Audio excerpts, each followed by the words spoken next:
All right, welcome everyone to the 6370 Battlecode Final Tournament. Thank you all for coming. Okay.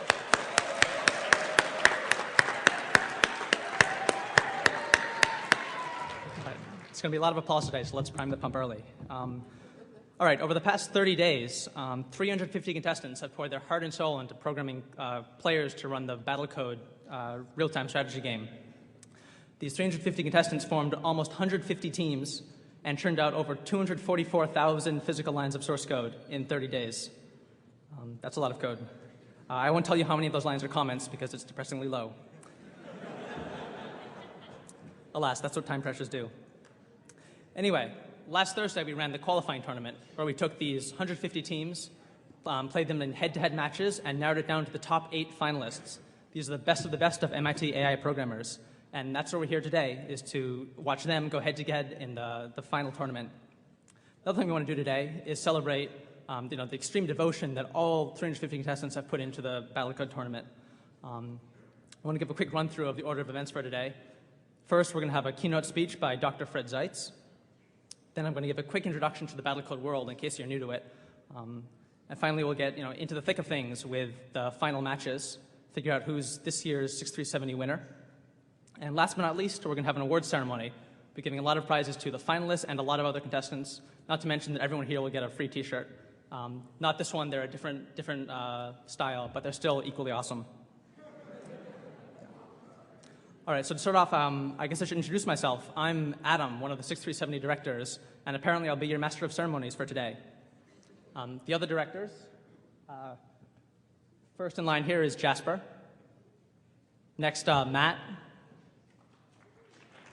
Okay.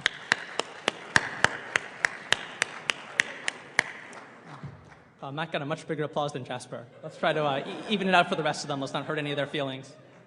All right, next up, Yang. Wow. All right. See if you can top that with a Raj.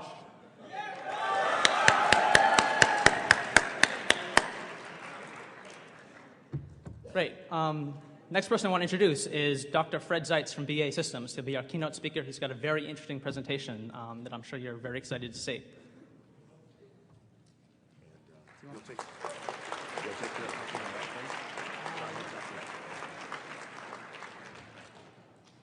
If you'll wait just a moment, we found out that with all the high-tech stuff, Windows and OpenOffice and all those don't all talk to each other. So I'm going to commission some sort of a study or a code to make it so as one system will play one presentation and play the movies. I think the movies are worthwhile.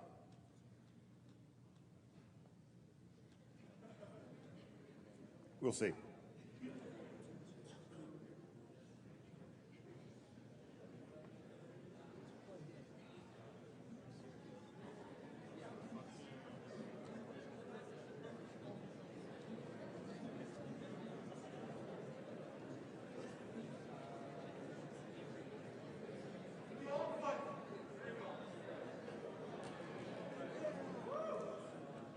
Ooh, okay.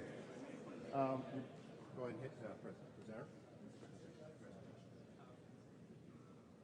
By the way, one of the bennies of working for BA Systems, they send you to places like this for work. This is the Atlantic Ocean off of Melbourne.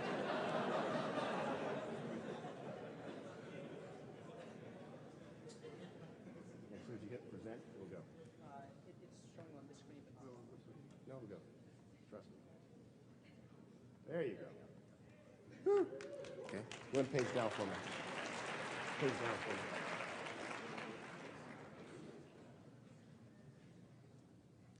Oh, no. Stop. One page down. Okay. Yeah, Dr. Fred Zeitz, BA Systems. They told me keep it short, sweet, because I know you're not here to see me. But I do have a few things I want to talk to you about, some interesting things going on. I do want to talk a little bit about all the other companies. There's some outstanding companies here, so I have nothing bad to say about any of them.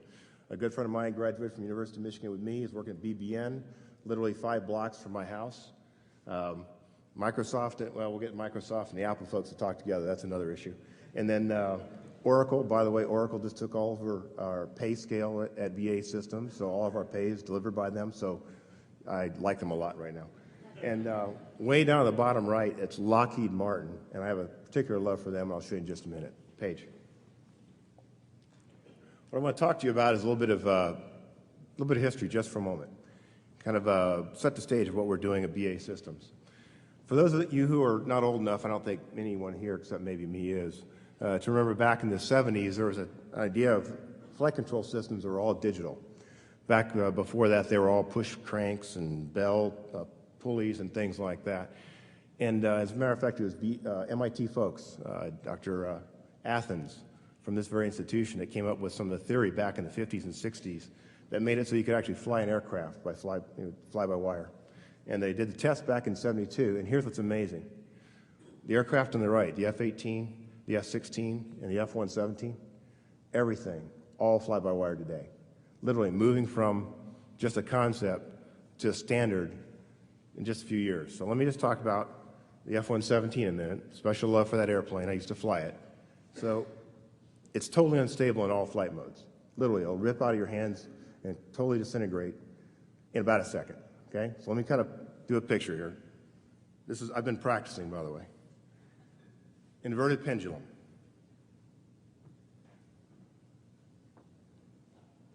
Clap, clap. Now, I can do that, fighter pilot, quick reflexes, but let's make it this long. No, even I can't do that. Time constant of about 1 second. Totally disintegrates. In fact, that's what the F-117 flies like. Unless, page down, you put a feedback control system around it. This is the digital fly-by-wire. Literally, this is what keeps the airplane from falling apart. You take desired performance, flying qualities, how's it got to feel? You got to take the inputs, the air coming in, the gyroscopes, where's it pointed, wrap that all around. You get a pilot, not as good looking as I am, but then you get a CADCs, your air data center, air data computer. You take your flight control laws, you feed back up, and you put it to the elevons, that's the things on the back there, rudder and throttle settings, and put it all together, and sure enough, the airplane will fly. So, page down for me here. Now, I'm going to show you that this actually doesn't work. The airplane will actually not fly without it. So, about the only demo I have, though, is back in '97, Chesapeake Air Show. F-117 was flying along, and mechanical failure caused the left elevon to become detached. The wings started to flutter. Stability augmentation just didn't have the authority to hold the airplane. Okay? Page down. Basically, the airplane looked like that. Half the wing was gone. Okay? So the airplane pitched up about 20 Gs, literally. Just slapped him down into the instrument panel. Page down. This is it. Watch the left wing. Flutter, flutter. Out of there. Out of control. Okay? He survived, by the way. About 2 seconds later, he was able to recover consciousness, saw where he was, punched out. Now, here's the reason I like Lockheed. Look at that. The stability augmentation system, new technology, until this aircraft, this was the first time it had ever really been fully employed, has never failed to control the aircraft as long as it had full control authority. That is an amazing statement. By the way, the aircraft was invented, it was put in the air in '81. They're going to retire it next year. Okay? So that's the last of these airplanes. That's an amazing capability. Page down. But let's recognize what happened there. That stability augmentation system, going from theory to practice, required, the sound theory, the Mike Athens of the world, the guys with the 10-pound brains, okay? Dedicated, qualified team, people who knew how to write software, commitment to highest standards. I mean, it just didn't fail. Trust me, it doesn't go bad. So why did I bring up all this stuff about Lockheed? Besides the fact that I kind of like them. Well, there's things going on today that are literally state-of-the-art, cutting edge, and I'm telling you that 20 years from now, you will look at them and go, oh, yeah, we got that stuff, no big deal. Okay? Let me show you.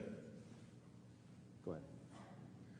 We have a team doing exactly that now. This is BA Systems, up by the Burlington Mall. By the way, my office looks over Macy's, which is actually kind of nice since I'm married. My wife wants to know what the sales are, so I can check that out.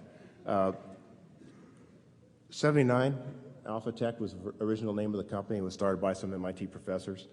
They came up with the idea of looking at some of these hard-to-do problems and actually putting together the team that would solve them. In 2004, this big conglomerate, BAE Systems, bought them, but they've let us be relatively autonomous. And we still have that small company kind of attitude. In a small company, if you consider $100 million worth of a small company, and by the way, it doesn't show it here, 15% growth in the last 3 years. Okay? It's a moving company. And you can see the kind of people we talk to, DARPA, Air Force Research Lab, the folks down at Hanscom Air Force Base. But the last point is what's important. And look at that pie chart. That's the types of teams we have, people from all ranges. You've got the theoreticians, you've got the people who know how to do software code. Okay? Page down. And that is totally legible. Yeah, some of it is. Okay, this is the kind of history of what we've been developing. Alpha Tech, way before I got involved 2 years ago, all the way from back in optimization and control theory ideas, as you kind of saw, keeping airplanes from falling out of the sky, all the way to the kind of things we're doing now. These are the kind of things that we're going to find are just commonplace in a few years. Go ahead, page down. Let me show you a movie. Let's take a particular vehicle and say, I want to follow that car. I want to have an airplane fly around and literally follow the car that's boxed in red. And all the other cars, those are confusers. No matter what happens, the software will follow that car. Pretty amazing. By the way, this is not Massachusetts. You can tell because all the cars stopped at the traffic signal. Next. But let's up it a notch, okay? We can define that, but what if we take that same software, put it in an airplane, in this case a little RC aircraft about that big, and we say, airplane, closed loop feedback, follow the car well enough to maintain a track. In other words, we're not just doing one thing, we're doing two things coupled in a closed loop system. Same kind of cosmic thing that was unthinkable in the F-117, now we're doing it. Down at the bottom, you can see the type of path, the little blue thing going around. That's exactly where the aircraft had to fly to keep track of the pink car. Automatically determined. No human intervention. Human just said, follow that one. The whole system wrapped up and did it all by itself. Real simple vehicle motion, just an RC aircraft, but it was all automated. And here's what's really neat. In simulations, we've shown we don't just have one vehicle we can follow. We can take a whole team of aircraft. They got IR, EO, they got radar, acoustics, you name it, whatever sensors, fuse it all together, make rational decisions, and we can task, you can see, it said several, 20 to 30 vehicles can be tasked simultaneously, and literally hundreds of confusers, we can track the targets we want. That whole closed loop system runs autonomously. Pretty amazing. Okay, down, please. So here's my contention. This one I'm tossing out to you. And by the way, it's my second to last slide, so I want to be quick. These are the things that BAE Systems is doing right now up at AIT in Burlington. These are the kinds of things I will tell you that 20 years from now, people will go, yeah, it was cutting edge back then, but now this is commonplace. It's only commonplace because you have a qualified team of people who can put it together. Page down. The only way we can make reliable software, the kind of stuff that doesn't fail unless it can't do anything else, like you saw with that when a wing comes off, is you have a dedicated, qualified development team. We have it at BAE Systems. And obviously the reason I'm here tonight is because there's a feeling that there's probably people in this audience that could serve on a team like that and do that kind of work. Okay? And that's why we're here. So I just want to tell you, as you go through and do the kind of things you're doing, Battlecode, Robocraft as it used to be called, think about working on a team like that, integrating your talents with the kind of talents that come from this institution, the Mike Athens of the world. Put it together to do something that's never been done before, knowing full well that 20 years from now, people just look at it and go, oh yeah, that's okay. That's what we're about. Page down, please. Okay. We're proud to be here. I'm really glad to be here, actually. And you'll see some other people from BAE Systems later on. So if you want to talk to us later, feel free. Thanks.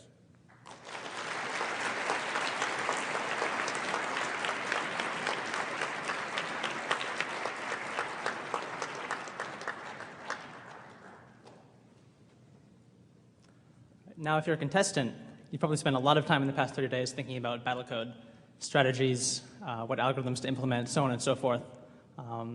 Most of you have probably been eating, sleeping, and breathing nothing but Battlecode. I know some contestants told me they think about it in the shower. I know from personal experience I used to dream about robots when I was a contestant. And now all your hard work will come to fruition when the finalists go head-to-head in the final matches. Before we get into that, though, I want to give a quick introduction to the Battlecode game, how it works, in case you're not a contestant, haven't spent the past 30 days thinking about it. So to start off, the game of Battlecode is about these virtual robots. Each team, there are two teams, a red team and a blue team. Each team controls a swarm of robots. Now, these robots aren't controlled by humans. They write the code, give it to our engine, and then it's hands-off. They run completely autonomously.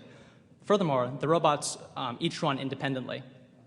In order to get your robots to communicate, you have to send very structured messages. Finally, or not quite finally, each robot has an energon level, which is its HP or energon or health. When they run out of energon, they die. Furthermore, each robot uses up energon in order to live, so it has kind of a limited lifespan. In order to live for any amount of time, it has to get energon, which I'll be getting to in the next slide. Right. So another thing about Battlecode is that there are 6 distinct robot types, which leads to a huge variety of strategies in terms of which robot types you choose, how you interact with them, what you use them for. I want to talk about 2 very important ones. First, the Archons. These are the only units that produce energon. Each team starts off with 4 of them. Now, in order to keep the rest of your units from dying, you have to keep all your units clustered around the Archon, so the Archon can transfer energon to the units around it.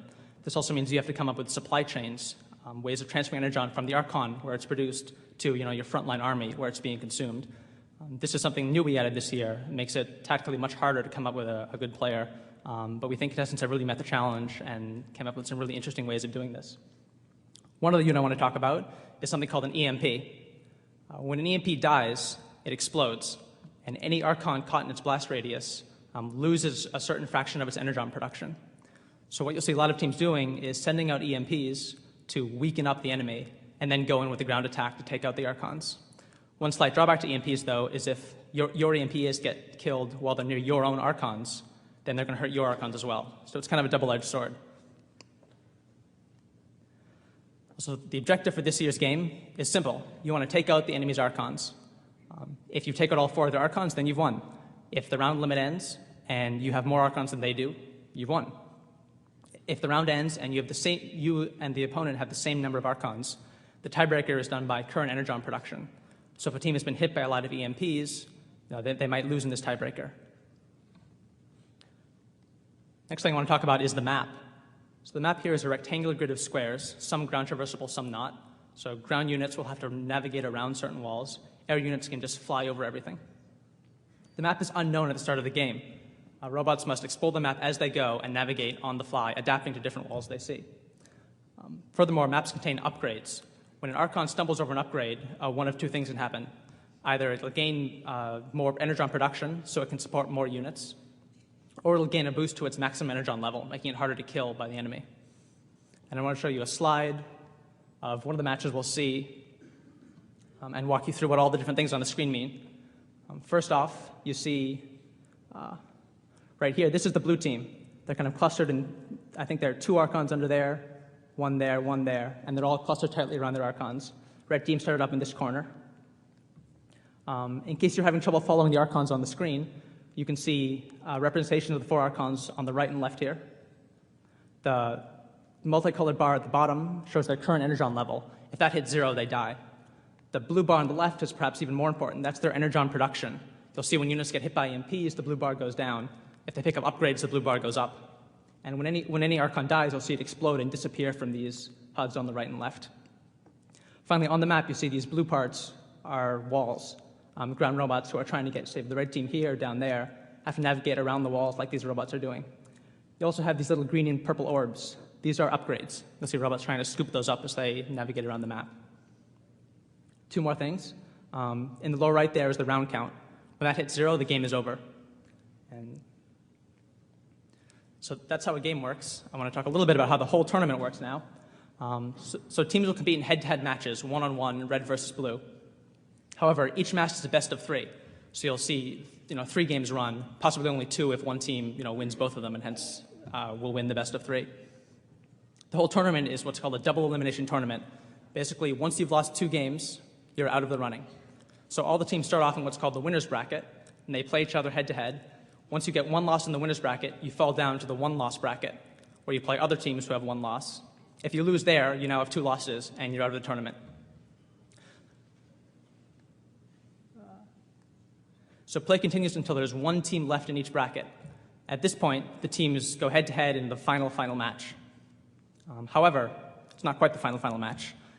So we have one team from the winner's bracket, one team from the loser's bracket. One team has 0 losses, one team has 1 loss. If they face each other, and the team from the winner's bracket loses, each team has 1 loss. So now no team has 2 losses yet, neither is eliminated. We go to one final tiebreaker match. Winner of that wins the tournament. So I've been talking about the tournament, how the finals work. It's now time to introduce the finalists. We have 8 finalist teams. You can see their team names up there, along with how they're seeded for the finals, along with the names of the people on each team. Soon we're going to invite them up and have them give little talks about their player before their first match. But without further ado, we're going to start to get into the final matches. So if you hang on just 1 second, we'll switch the projector over to the game. And first off, I'd like to invite Team 63, My Other Programming Languages Scheme, and Team 42, Leroy Jenkins, if you could come up on stage.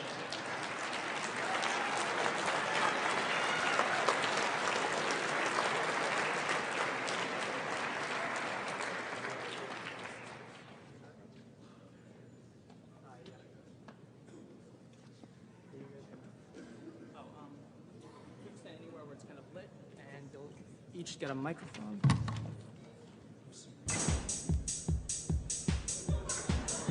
And yes, we have background music. All right. So one team has a mic, other team has a mic. There you go. That's first. You want? Hi. I'm Mark DeBankin, and this is Danny Kamsea, and we are My Other Programming Languages Scheme.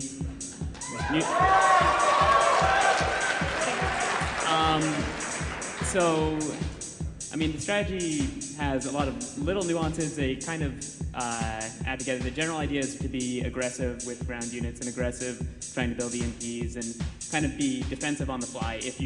Only if you see enemies, only if you see EMPs do you kind of crowd around them and try and destroy them, but for the most part push towards the enemy. And do you want to talk about the lining up? Yeah, you'll also see our Archons will try to spread out and form a line and sort of advance on the enemy and force them into a corner, Hopefully. All right, we are Team Leroy Jenkins.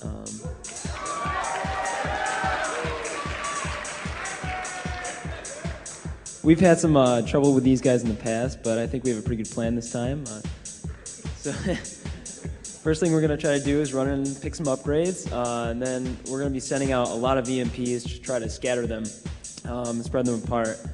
Once they're sufficiently weakened, we're going to start going in with ground units, and hopefully at that point we'll be able to take them out. I don't know, Rocco, can we get a quick number crunch? I think that our odds are 32.33, repeating of course, % chance of survival. Well, that's a lot better than we usually do, so good luck to you guys. Good luck.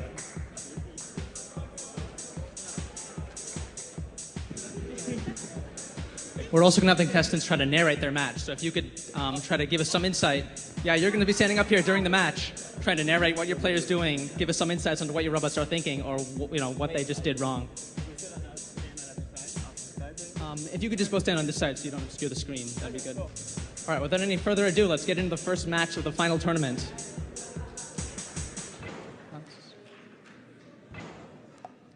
As you can see, Leroy Jenkins is going for all the upgrades in the bottom right-hand corner. We spread out to form a line, you can kind of see. Ooh. Leroy Jenkins is now firing off some EMPs, trying to weaken the enemy Archons.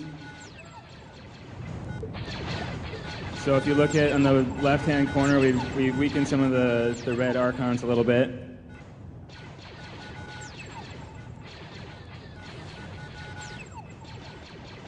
I think we're beating them.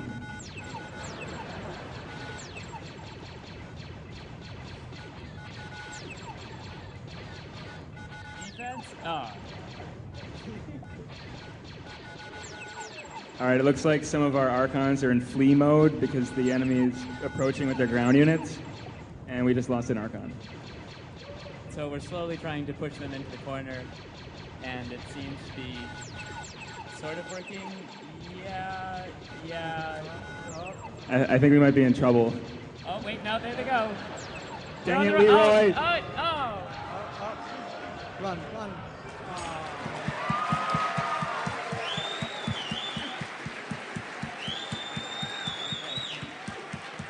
That was really close. Right. Now remember, this is a best of 3, so Team 63 has to win one more game to advance to the next round. All right, again, you can see our guys going for all the upgrades in the bottom corner. And now we're trying to send our EMPs off to get their Archons like last time. So we're constantly sending soldiers to try and pursue them, always flying across. That grid, that obstacle in the middle is really kind of a rough spot. But, oh well. I think we're having a problem casting or something. I don't know.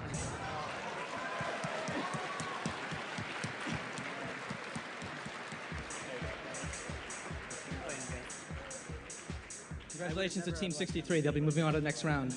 You'll be seeing Leroy Jenkins again in a second when we go down to the one-loss bracket.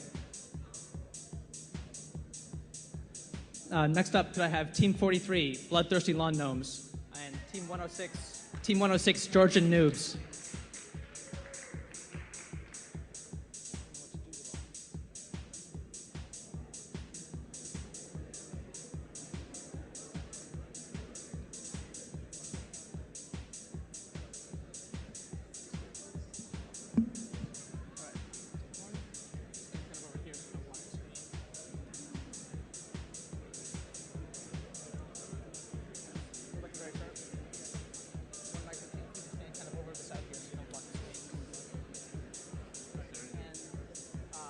Daniel, if you could give a talk about your player, introduce yourself.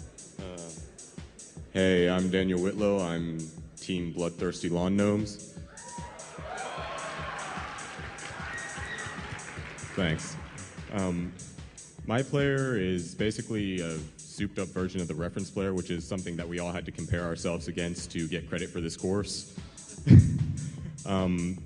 Basically, towards the beginning, it splits up and tries to find upgrades. This also keeps it from being attacked by one EMP and getting all of my Archons killed at once. And towards the end, they converge and seek out the closest enemy Archons, so they kind of attack from all sides at the end. That was sort of an emergent behavior. I didn't really plan it that way, but it worked out quite nicely. And I'm hoping it will continue to do that. Hello, I'm Ziad. I'm from Georgian Noobs. Georgia country, not the state. And our player mainly is like EMP attack team, so we're weakening enemy with EMP attacks and then we're defending from them. So you guys are gonna see our soldier wall and probably tanks too. We hope so. All right, let's get the match started.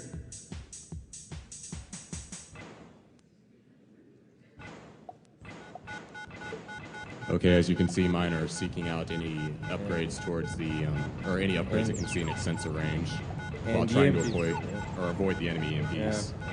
Yeah. And my EMPs are, yes, I think my EMPs are taking over his Archons. That's good for me. I'm in trouble. Oops. His soldiers actually made to my Archons, but they couldn't kill it. And that's good. And you guys can't see, but there is soldier wall actually right now in front of Archons. So that's why his guys cannot reach my Archons. I think we won this game. But that's gonna last for a long time because I don't attack enemies. I don't like violence. I just disarm them, so that's all what we do. We just disarm them and defend.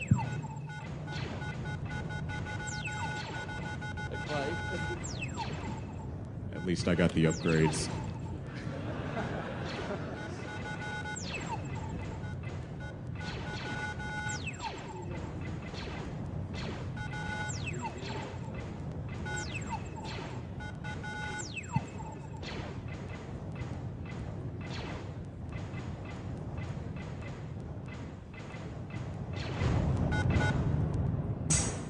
Very nice, yes.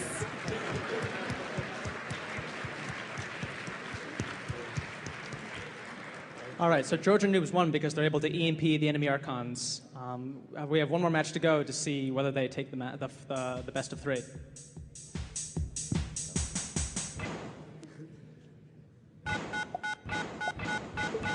So pretty much the same thing is going right now. EMPs.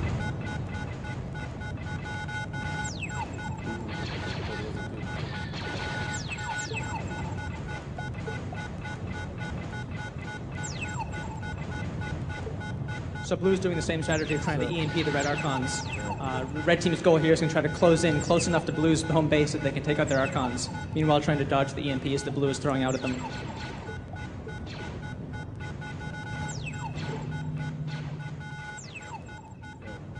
So notice how we don't have a navigation strategy. We just kind of go straight at the enemy.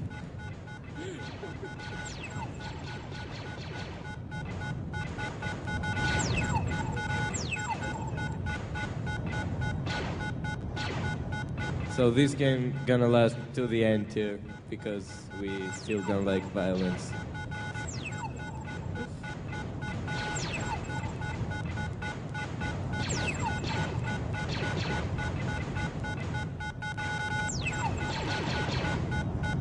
I think I like the other map better.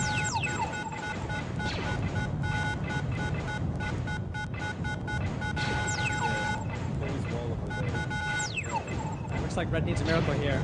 See if they can pull it out.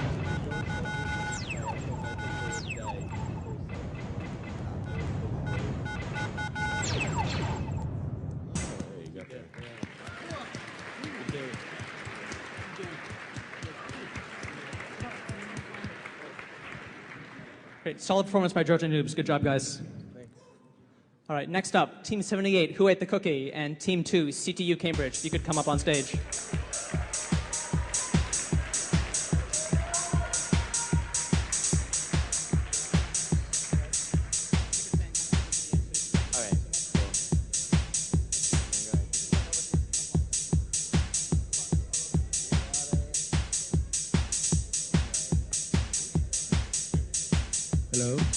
Hello. I'm Jaime from Who Ate the Cookie. So,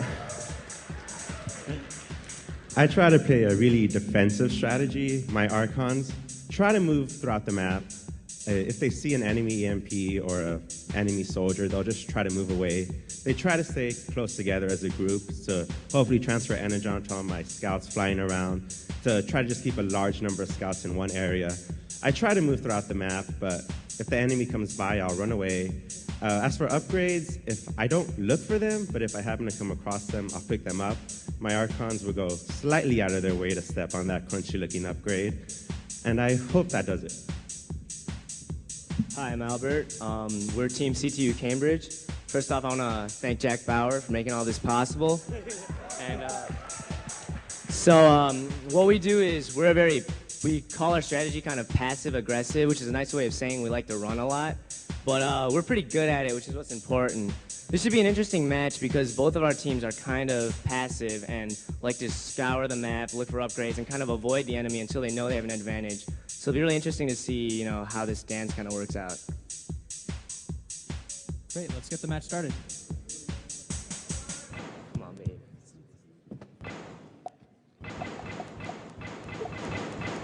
I'm trying to collect a couple of upgrades, and if a scout gets close enough to an enemy Archon, it will create an EMP. We sent out EMPs early to try to weaken the enemy. Luckily, we haven't really gotten surrounded so far. We almost had an Archon killed earlier there. Now we've pushed in and we found the enemy, so we feel like we have an advantage. We have a really reactive strategy where we really analyze a lot of situations before we decide what to do. Here we seem to think that we have an advantage and we're kind of pressing it, and hopefully we'll be able to finish this match off. Oh yeah, we have a tank out now, which is kind of mauling, which is cool because there's a river there. And tanks are really good around rivers because they can shoot across the river, and no other unit has anywhere near that kind of range. I wasn't expecting tanks. So yeah, we're slow at killing, but we get there.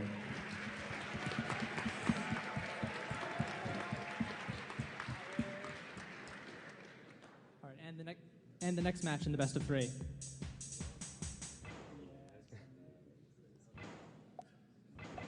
All right, again, same thing. We build a lot of scouts early on. We really don't build too many soldiers because they cost more to maintain. We don't start building soldiers until we start seeing a lot of enemies when we know that we need to worry about them.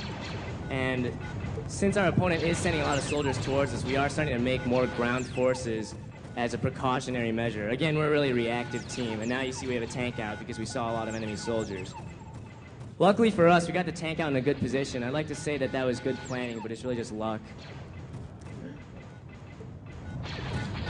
Even though my Archons try to stay together, once they see an enemy EMP, they take evasive maneuvers and they break up, which is what happens a lot. We're spinning in a lot of EMPs, which is something that we kind of added like almost the last day of the tournament. We kind of got our hand forced because a lot of other people were doing it, and we realized it was really effective. And it looks like it's helping us out a lot here. As you can see, like the blue bars for our Archons are really high because we picked up a lot of upgrades, which is really helping us press.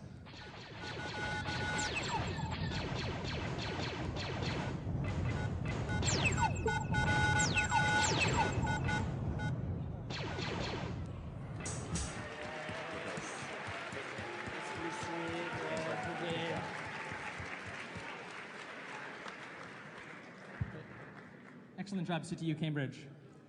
All right, next match, Team 32, Battletoads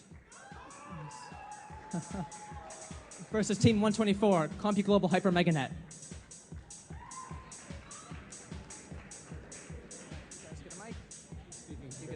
You guys could stand over on this side so you don't run as far over as you can without falling off. And yeah, Battletoads. Hi, we're Battlecodes. He's the other team. Yeah. All right. So our strategy, we feel that EMPs aren't a really good idea if your enemy is coming after you, and we go after our enemies. The thing about EMPs is it takes about 200 rounds if an EMP is completely and totally successful to get back the energon you've spent on it. And it's about 3 soldiers worth of energon that you spend. So we like to show up with those 3 soldiers while the EMP is beating the crap out of us, and then just turn that into an offensive advantage and win the match from there. My strategy tries to use a lot of EMPs, and it will prove their logic probably correct on this map. But my strategy in general tries, it sends a lot of EMPs at the beginning, but then tries to react, and if it sees a lot of ground units coming, then it tries to produce a ground army, but it can't quite do it very quickly, and so we'll see how it happens. But especially on a small open map like this, sort of large clustered maps favor my team, which this is not. All right, let's see how it goes. Start the match.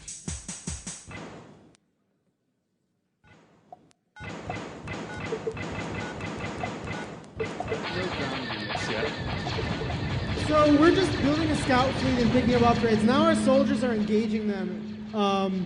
We're basically running towards them and trying to attack with soldiers. Yeah. How many rounds was that? How many rounds was that? Is it over already? Start the next match.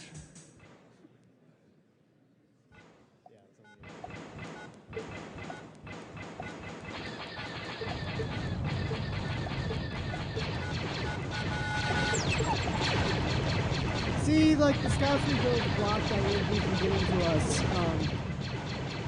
And now we're closing in.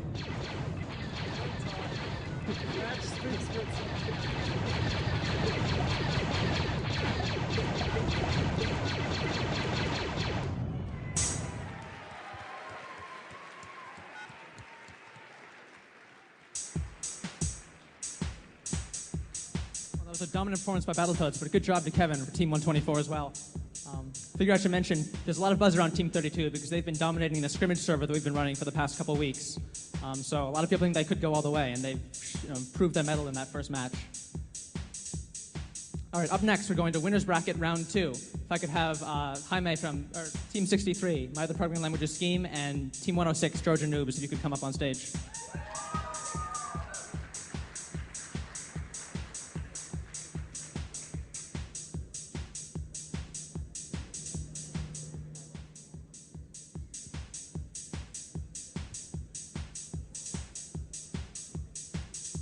Should mention here that Team 63 is the #1 seed. No pressure. Though it's a little tense because we've only played one scrimmage match against the Georgian noobs, and they pwned us, so so we'll see. That's right. All right, let's get the match started.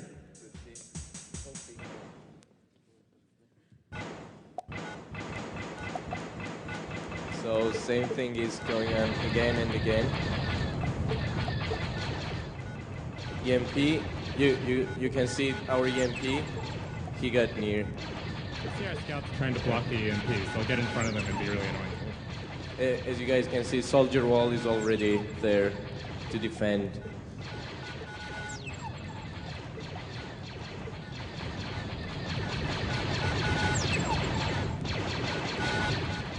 That's gonna be a pretty close match, I think.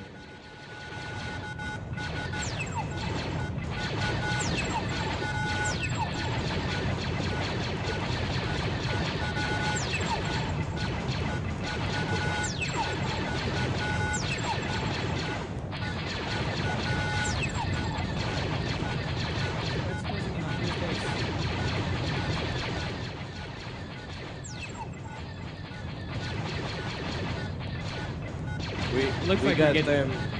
Their energon production level is already low, so pretty much if nothing really special happens, we should be able to stand our defense and win by production rate. Yeah, it looks like the soldier wall rebuffed us.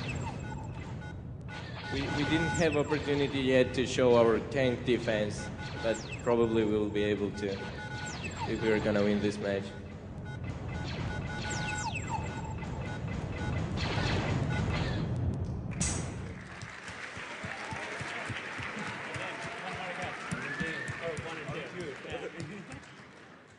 All right, so once again, Georgia Noobs' defense seems insurmountable. We'll give Team 63 one more chance.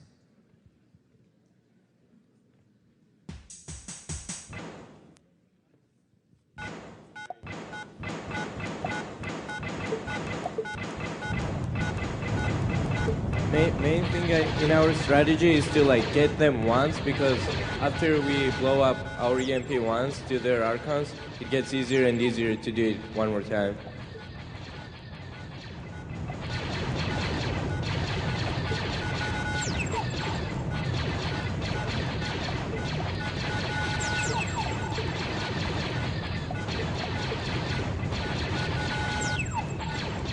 Actually, the wall is not visible very well because scouts are covering it. If the front guys die in the wall, back guys are going in front and taking their positions. So we always defend the front part of the wall to make sure that there is no intrusion. So Red's closing down Blue's base, but they can't seem to crack the last line of defense, that soldier wall right around the blue Archons. They'll have to get an Archon kill quickly, otherwise they'll lose to the Energon production tiebreaker. It's over! But they're so close.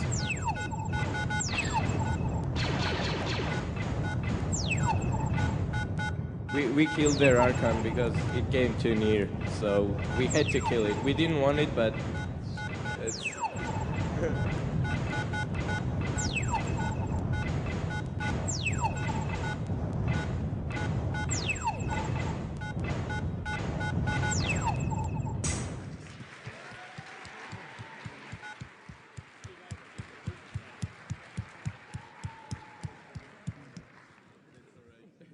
So Team Georgia Noobs just beat the #1 seed. Interesting upset. Next match, Team 2, CPU Cambridge versus Team 32, Battletoads.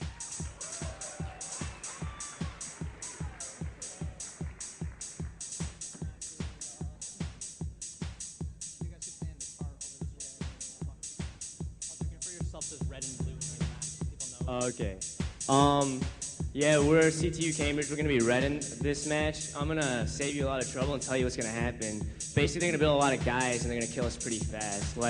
I wish it wasn't so, but, I'm not going to lie to all of you. Yeah, as Battletoads, you're going to see us build a huge fleet of scouts, and these scouts are basically an enormous battery and keep supplying energy to the front lines. Basically, on a small map like what we're about to play, like there's almost no hope to beat Battletoads because their strategy is so efficient and effective.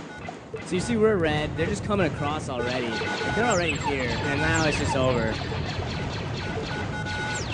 You notice that they're fleeing from our soldiers, and frequently, like, people will flee and not produce, which is bad.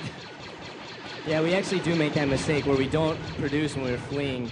And unfortunately, there's nothing you can really do about it on a map like this. We do a good job running, but soldiers are faster than Archons.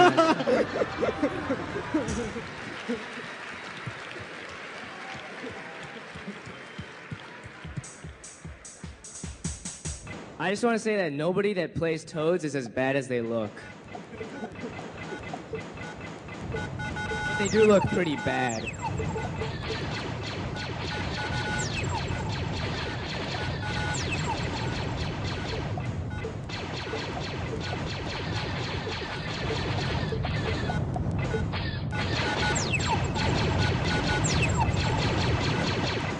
We're able to get off a couple EMPs, but it just doesn't mean anything.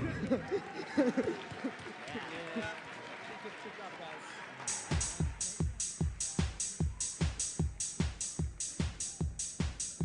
right, another dominant match from Battletoads. Next, we're going to go into the one-loss bracket. Could I have Team 42, Leroy Jenkins, and Team 43, Bloodthirsty Lawn Gnomes?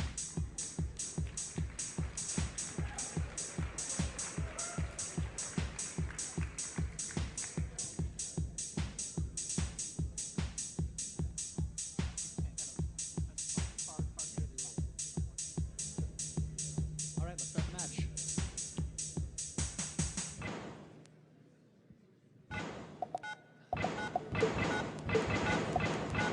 All right, so this is the same type of map, which is small and doesn't really favor our strategy. We like big, complex maps, so we'll have to see how this turns out.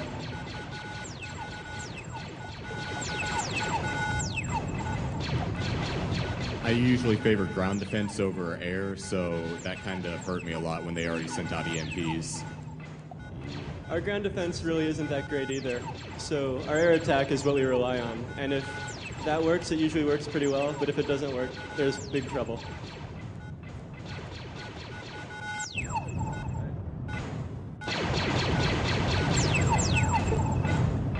And so we sort of take our time. We don't really attack that aggressively on the ground. We sort of wait until we're pretty confident that they're dead.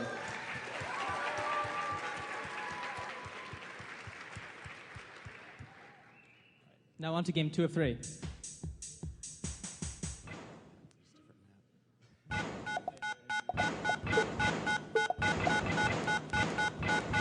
All right, so once again, we try to get Air Force up pretty quickly and use it as fast as we can before the enemy can get to us.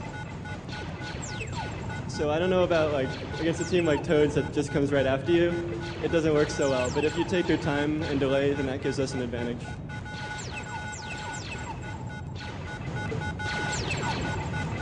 Another thing we were dealing with was deciding whether to keep our Archons together or spread them apart. And we decided to spread them apart because it gives you more chance of getting upgrades, and if you get hit by an EMP, it takes not as bad.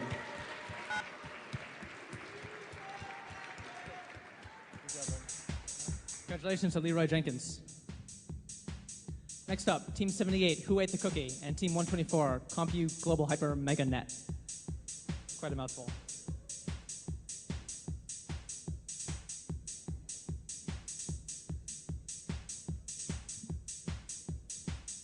I should mention that if a team loses here, they're out of the tournament because this will be their second loss. But again, no pressure, guys. Well, it's not like we can change anything that's going to happen, so it's okay. Yeah, the map is pretty small, and I don't like small maps. I don't like small maps.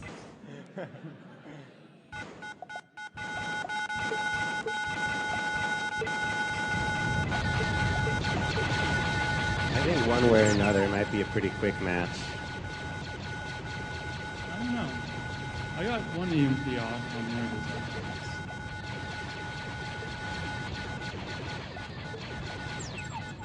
I think my Archons might try to get back together.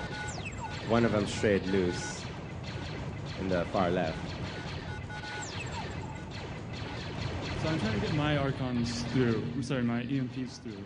But the game has distinct squares, and in each square only one ground unit and one air unit can be, and an EMP is an air unit. So what he's doing is he's putting his scouts, which are also air units, where he thinks my EMPs want to go, and so he's blocking pretty well my EMPs from getting to his Archons.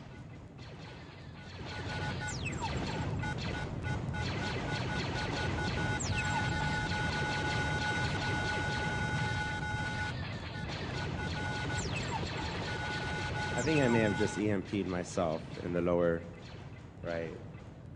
Not the best strategy. My guys are pretty scared that they don't like to close in if they see any ground units, which is why they're still sort of hovering just within sight range of his units.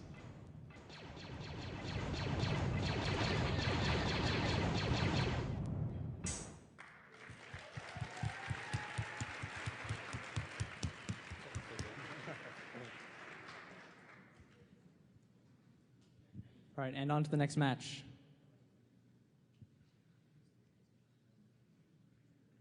Or we'll take a brief intermission. Or not. I think maybe if my Archons don't split up, I might have a chance, but their sort of default behavior when they see an EMP or a soldier is to split up. I actually try to get my EMPs to go in the middle of their Archons, and sort of to spread out the effect of the EMP, but also because I just assume that their EMPs are going to be, their Archons would be running directly away from my EMPs and hoping to spread them out a little bit. I don't know how effective that is, but I try to do it. I think that's a pretty good strategy, actually, because most teams try to get one EMP directly over one Archon, and to spread it out, pretty good. It's like now I have my 4 Archons coming down against his 2, and we'll see what happens.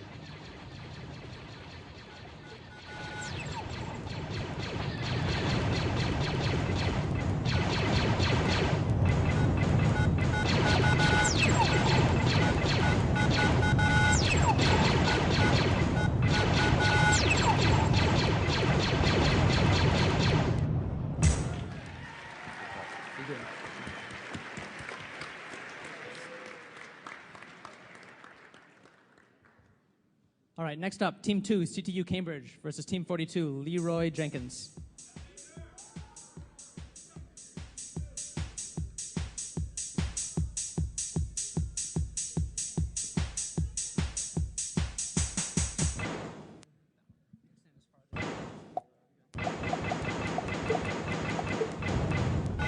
Yeah, we're red.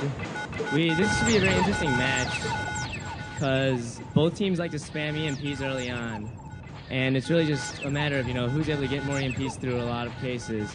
And it seems like they're doing a better job than we are, which kind of sucks for us.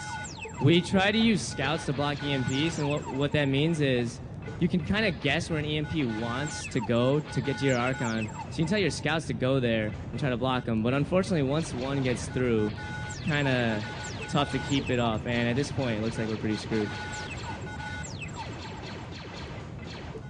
Sorry.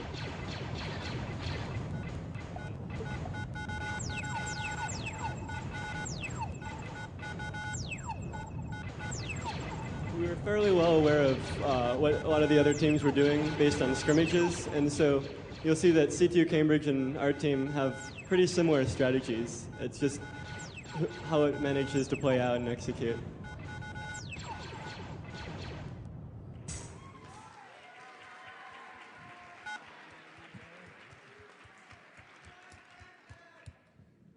All right, now for game 2. I'd like to think something different would happen here, but I'm not really sure why something different would, because the two maps are actually very similar, which is part of the reason why we haven't seen a single game go 3 rounds, although you never really know. Hopefully, we can get some more stuff off, but it doesn't look like it, and it looks like the same thing's happening about. Although one of our Archons is currently kind of being a magnet, it's taking the EMP blast where the other ones are kind of doing all right. We're just not able to get around against Leroy is the problem, especially on a map like this where EMPs are really effective at pushing you back. Because it's really small, and so one EMP can often, bother 3 or 4 Archons, and at this point, the game's pretty much over.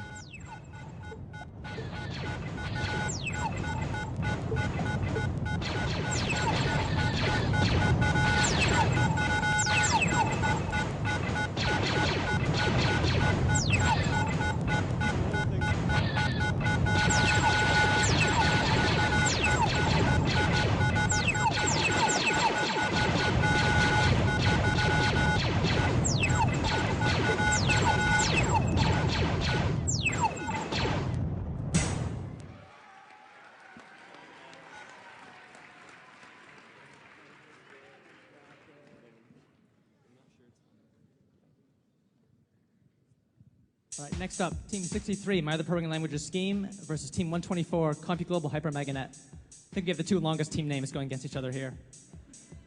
Should also mention that Team 63 was the #1 seed coming into today's tournament. They were upset last round, but let's see if they can regain that title.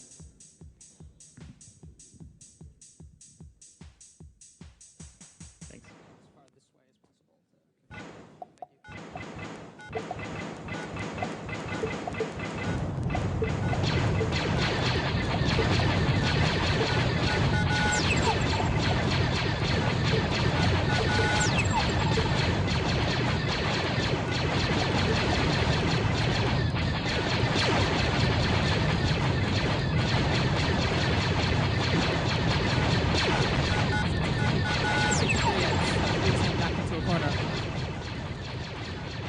See if they can score an Archon kill.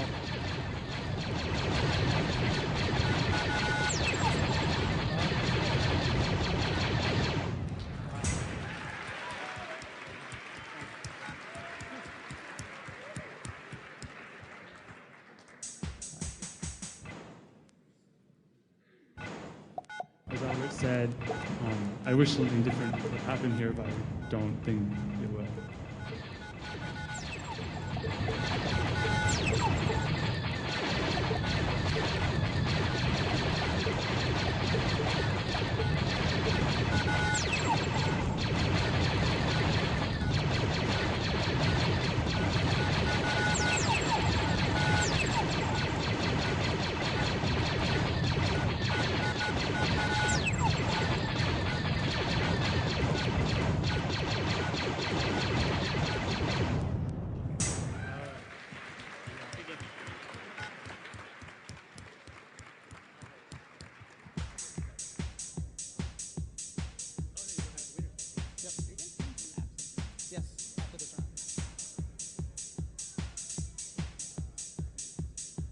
All right, so now we're moving back into the winner's bracket.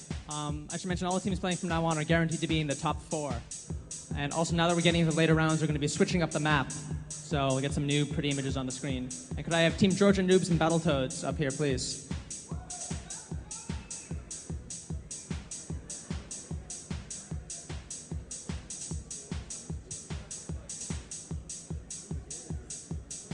right, you can start.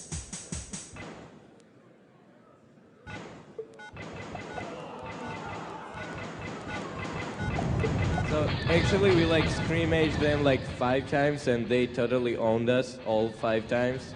So the only thing that's gonna save us is a miracle. Just for reference, we hate this map.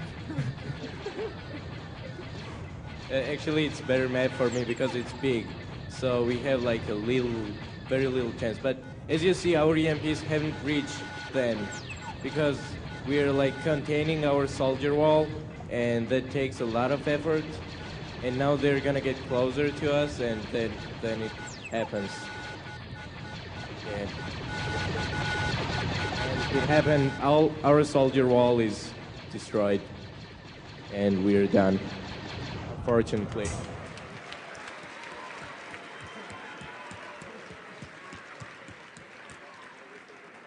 All right, so Battletoads is the first team to break Georgia Noob's defense. Let's see if they can do it again. Now we will probably show our tank defense, but that's not gonna help us.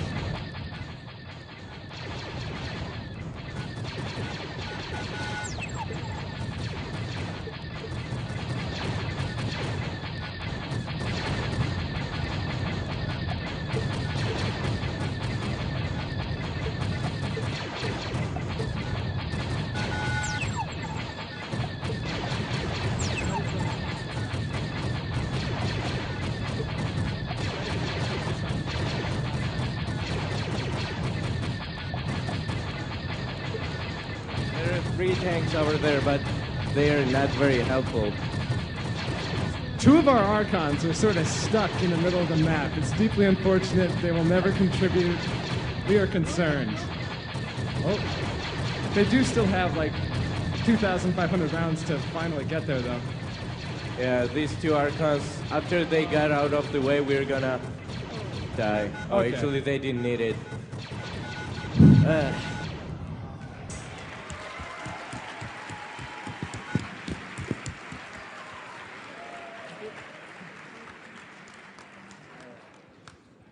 So congratulations to Battletoads for blazing their way through the winners bracket. I think they didn't lose a single Archon in all their rounds. Impressive showing. Now we're going to go down to the one-loss bracket. Leroy Jenkins versus my other programming languages scheme.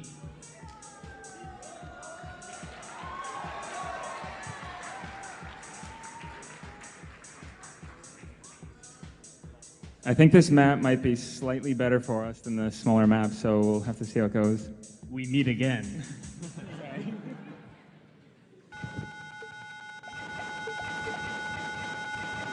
We're the red team up there. Again, you can see we're going for our little gumballs.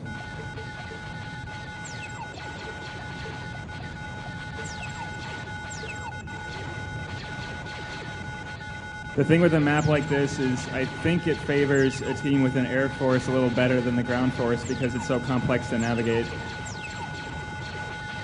Yeah, our navigation's having a little bit of trouble.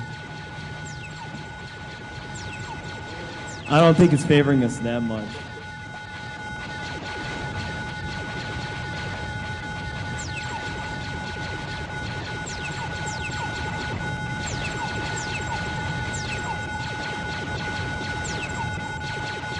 Looks like one of our guys kind of went into flea mode there for a second.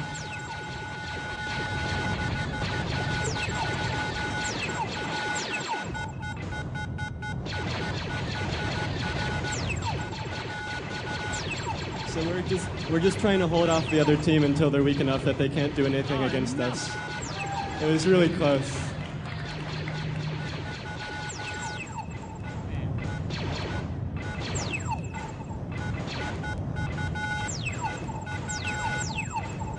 So we can't actually produce units at this point.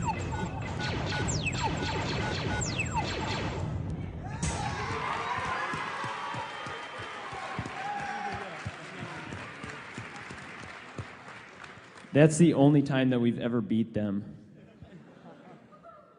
And again, this is the best of 3 match, so let's go on to this game 2.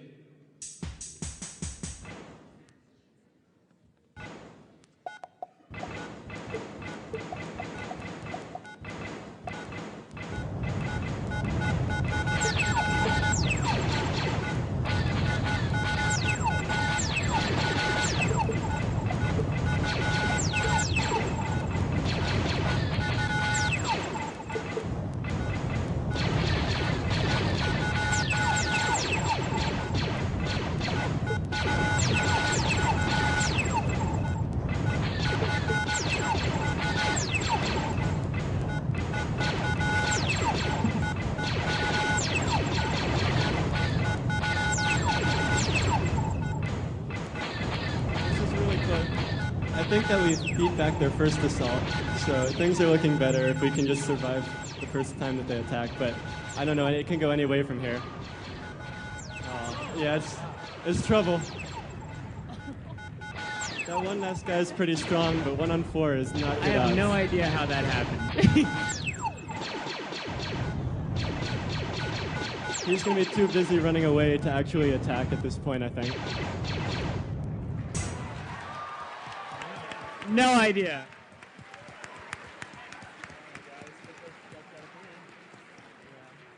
Great. So team 63, the number 1 seed, just came back to win. So that means we go to the 3rd game of the best of 3. Winner take all.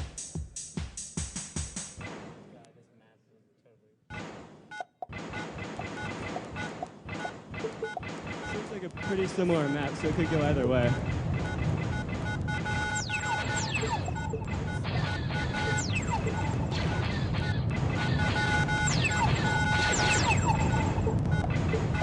We try to score a few early hits, but they're really good at evading our EMP blasts and still working their way over to our side of the map.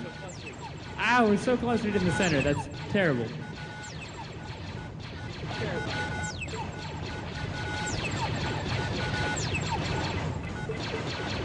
Oh.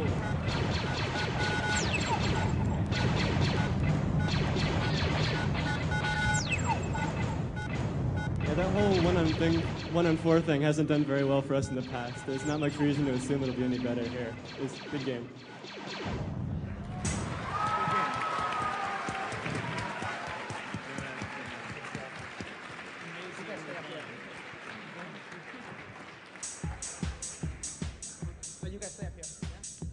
Congratulations to Team 63. Unfortunately now they're going to have to go against the team that they lost to a couple of rounds ago. So let's see if they can pull another come-from-behind victory. So given that this is a larger... Is it the same map as that last round? Yes, it is. Okay, given that it's a larger map with difficult navigation... Doesn't matter.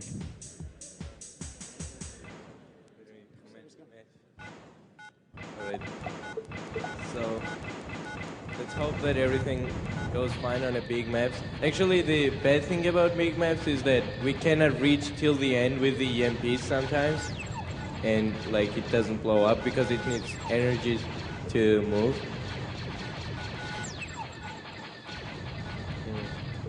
We are not doing very well in the beginning because their production rate is still high.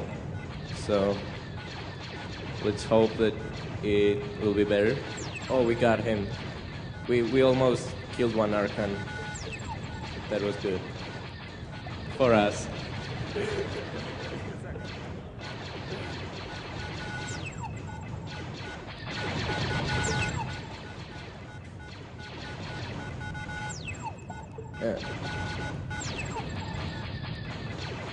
As you can see, we like almost killed its production rate of the nearest Archon, so we will try to spread our scouts to another direction now. Oh my god! Oh god! So Red was just We're hit by screwed. an EMP that could do them in. We lost. Oh!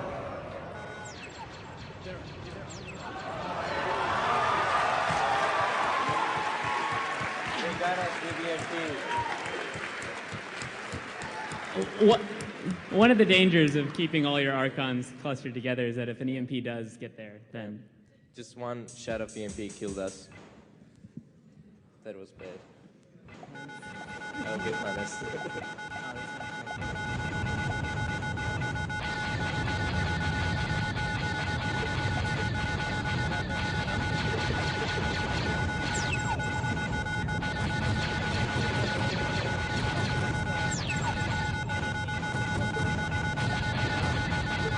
They are picking up a lot of upgrades.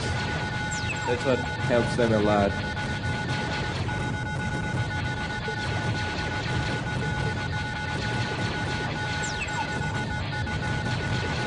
So you can see the red team is building tanks this round, which they didn't do before. I guess that's an adaptation knowing that they lost the last match.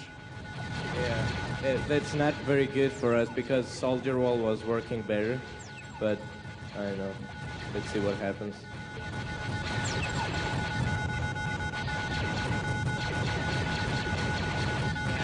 There's a bottleneck right as we get towards them, and so the tanks have been actually doing really well. We're dead.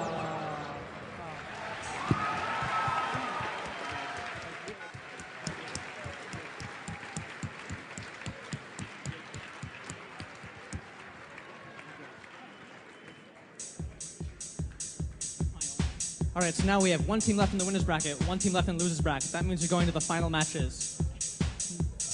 Top two finalists. We have Team 32, Battletoads, who've been dominating the scrimmage server and went blazing through the winners bracket without losing a single Archon. Against them, we have Team 63, My Other Programming Language's Scheme. Number one seed. They fell into the losers bracket early, but managed to fight their way all the way through to make it to the final round. Let's see what happens.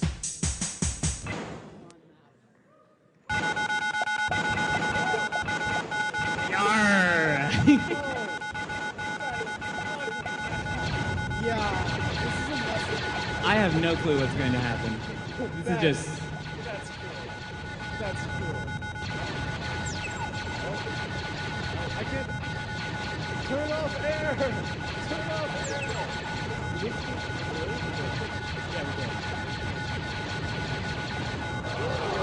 we took out orders. Yes. It's over. It's over.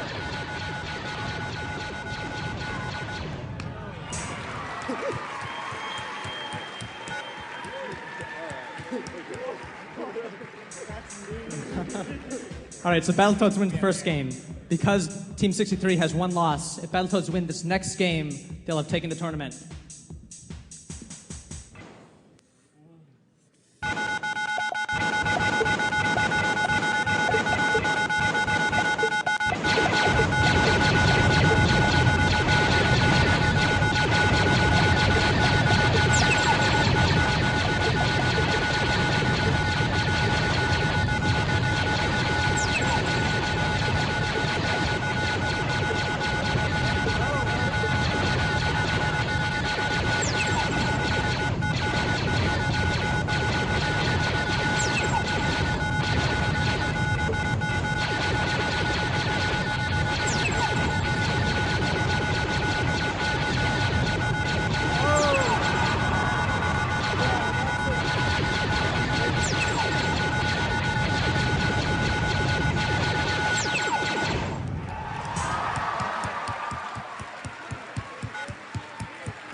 So Team Scheme delivers Battletoads' first loss, and it couldn't come at a better time.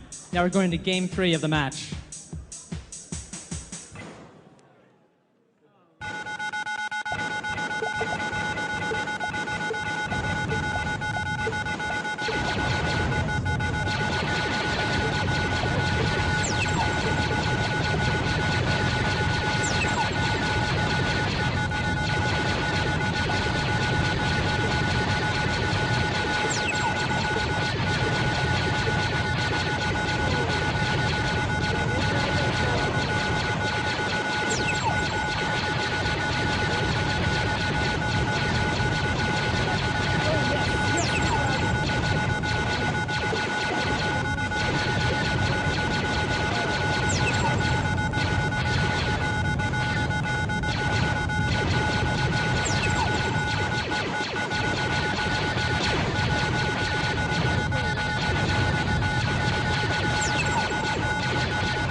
Wow. Yeah, what the map looks like is basically Wow, the so next two victories one. that couldn't come at a better time. So now we have both teams with one loss. This next match will determine it. Again, it's still a best of 3. What is this? A wedding cake? A wedding cake?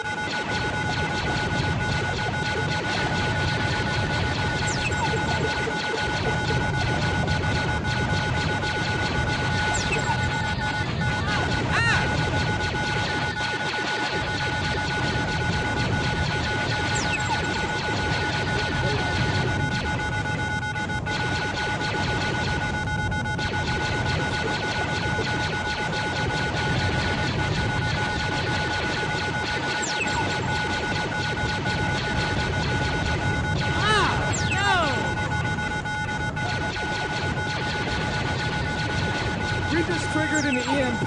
That has never happened in any of our matches since the qualifying.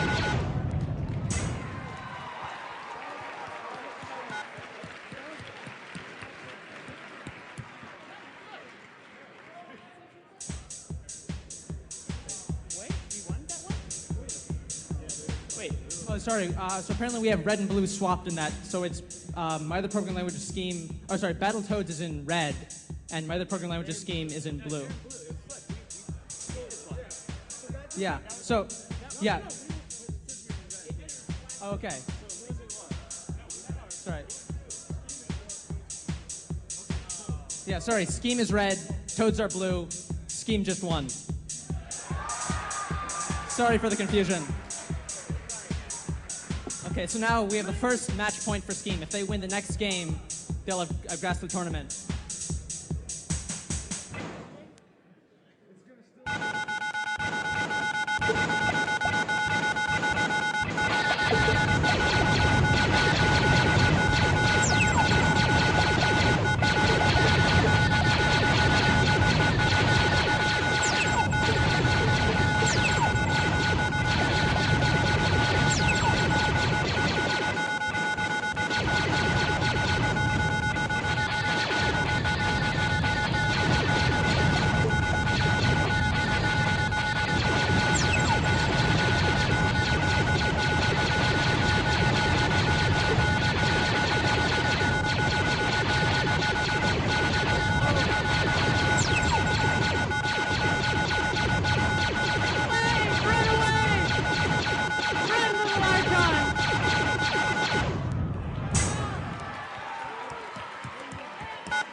So it can't get much closer than this. We have each team with 1 loss in the tournament.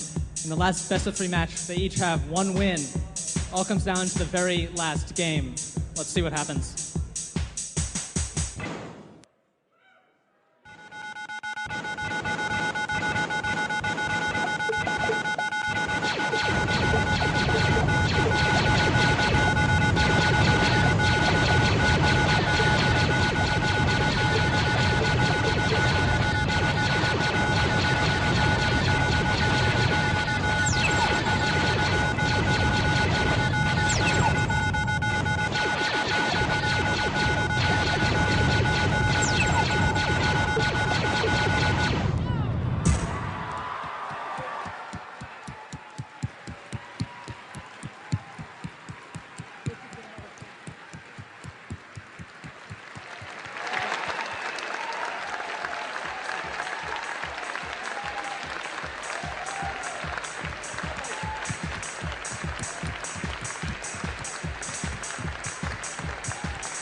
So I want to congratulate Team 60. Is this on?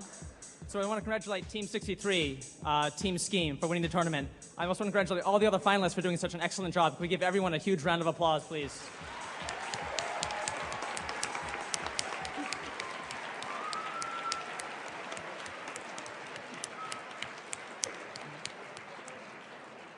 And now, last but not least, we're getting to the award ceremony part of the presentation. We've got a lot of prizes to give to the finalists, a lot of other contestants, plus T-shirts for everyone. So let's get started on that. Matt, if you want to come up and award some of the fun prizes. All right. So we're going to start here with best team name. We're giving out 3 awards for that. So the first, if you'd like to come up, as we call them out. Team 44, if you die in Canada, you die in real life.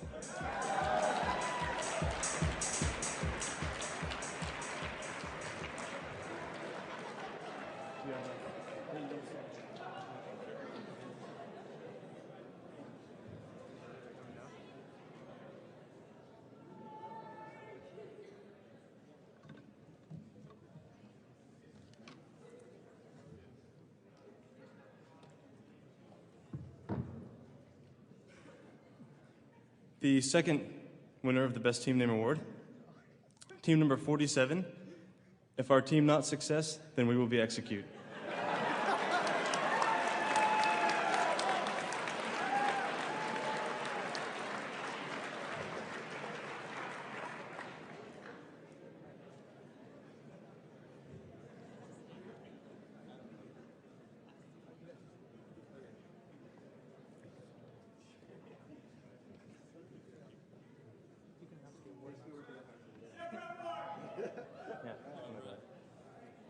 And all of these Best Team Name Awards are for $100.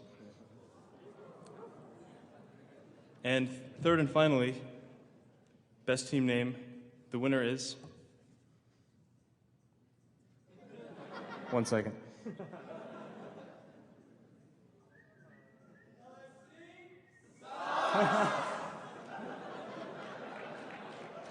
Thanks, guys.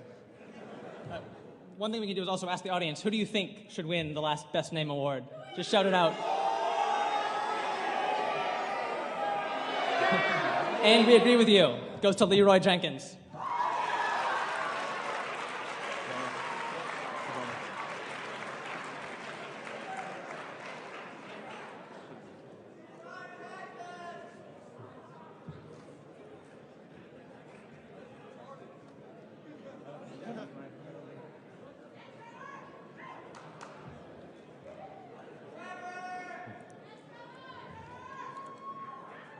So the next award we'll be presenting, also for $100, is for Best Enum. So if you're a Java programmer, you'll know an enum as a sort of data type.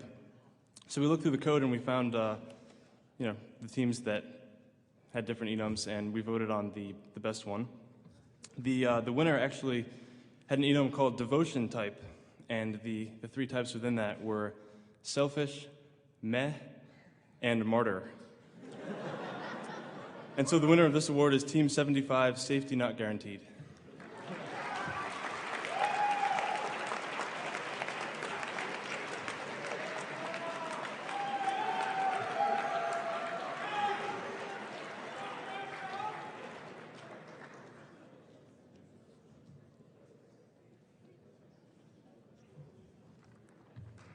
All right, next up, if I can invite Stephen Payne from D.E. Shaw to come on stage.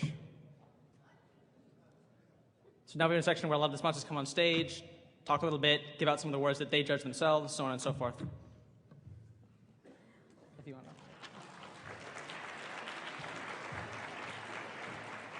to. Well, I think first off, obviously, congratulations to the winners. Secondly, I never thought I'd say it, but I actually never thought I'd feel sorry for an Archon. Seeing them limping into the corner as the enemies closed in was rather horrific. But I'll just quickly tell you a little bit about my company. We're one of the sponsors here tonight, and we're basically a hedge fund located in Manhattan with about $25 billion worth of capital. And I'm sort of what you might think of as a slightly accidental tourist in that I sort of walked into the company thinking that I was, one day going to write computer games, and kind of got bullied into applying. And essentially, I've been with the company 9 years now, and to all intents and purposes, I'm still a programmer day to day. I've sort of risen amongst the ranks to senior vice president somehow. I must have smiled nicely at some people, I suppose. But essentially, my job, is pretty much as it was on day one. I'm sitting down, I'm working with traders and, mathematicians and stuff like that. And the company was founded by a computer scientist back in '88, so technology is actually a very strong core of the company. And this basically means that, I'm working with people who are very bright, and it was a very sort of good equal term basis. And it's rather fun to sort of think that, this is the sort of thing that maybe I thought I might be writing one day, and I often find myself getting distracted in the evenings, but the sort of stuff I do day to day at work is actually, equally stimulating, and a lot of fun. And basically, if you want to sort of find out how somebody like me can actually dress this poorly at work, and still sort of, keep pretty poor hours, but basically really still enjoy their job after all this time, then come up after the end of the evening, come and bend my ear and ask me a few questions. And that's pretty much it, really. So again, just congratulations to the winners, and congratulations to some of the incredible team names. And yeah, great stuff. Thanks very much.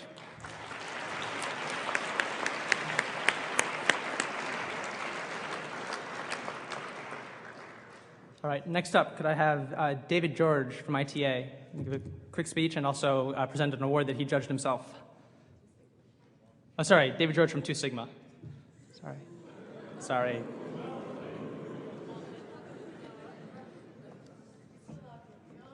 I'd like to announce I'm switching from ITA to 2 Sigma Investments. So, well, this is pretty awesome, huh?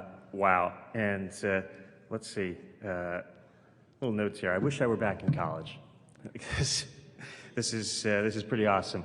2 Sigma Investments is proud to be a sponsor of Battlecode this year, and we are a high-tech trading company. We're using advanced mathematics and modeling to trade on the world markets. We've got several $billion under management, and our bread and butter is software and math and modeling.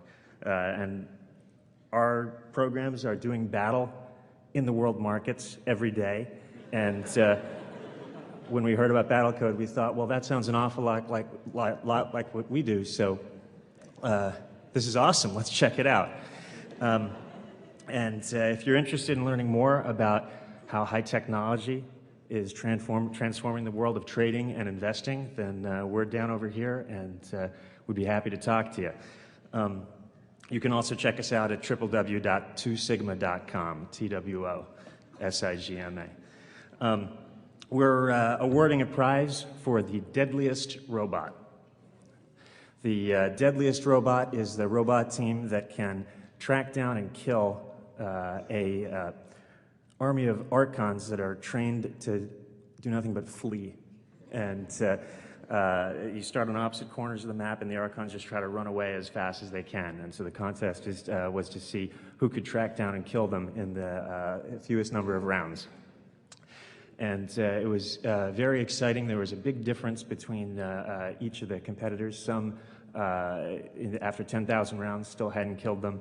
And the top two, it won't surprise you now to know, were Battletoads, and my other programming language is Scheme. And when it came down to it, the average number of rounds was 1189 to 1186, with the prize going to my other programming language's Scheme.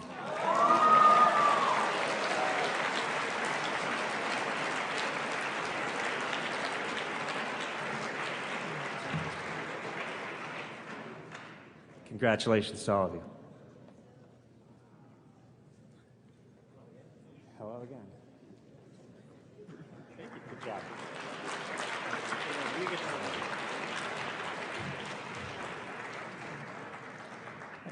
Next up, could I have Arthur and Aaron from Google give a quick speech and also give out some prizes?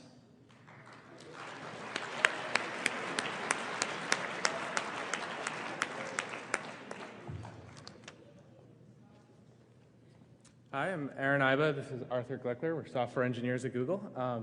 This is my 5th year at the competition. I think it's Arthur's 4th. And each year it gets better and the audience gets bigger, and this year is no exception. And I just think the organizers deserve a big round of applause for the work they've done.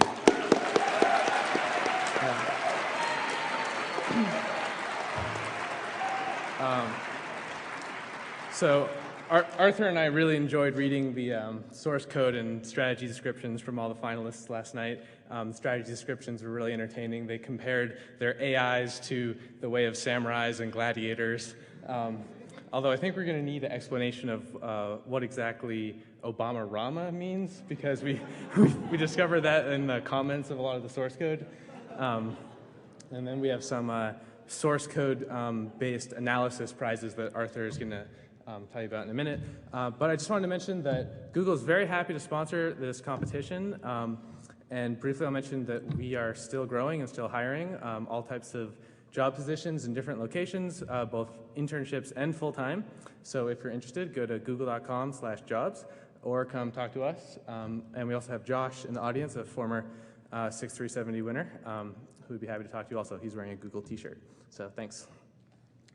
And now Arthur is going to tell you who gets our prizes. So first we have 2 Apple iPods to give away to my other programming language's Scheme. So if you'll come on up.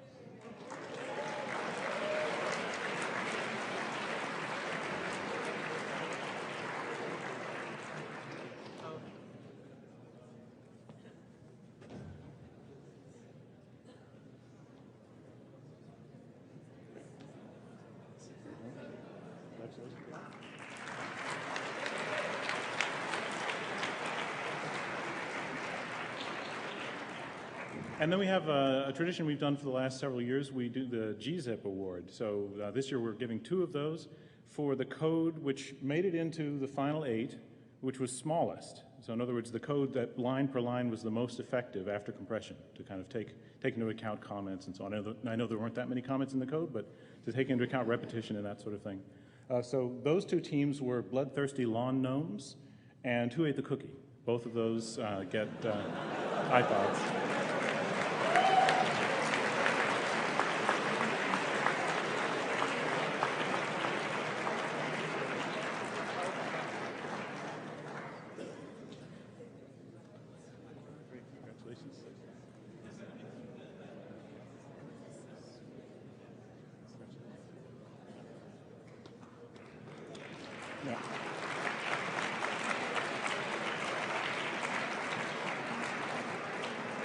And finally, we have some prizes that will look very good in any dorm room, I think. They're 4 Google chairs. You'll see them in a moment. And that goes to, let's see, the second place team, the Battletoads.